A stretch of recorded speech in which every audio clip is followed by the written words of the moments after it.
Language limits us, but language can liberate us.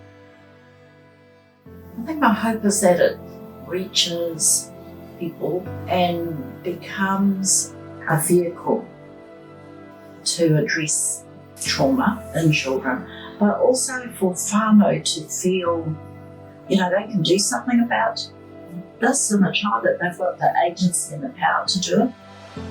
There's no point just like putting a band-aid on someone's wound when there is a much deeper wound that really the whole whānau need to be part of that healing process.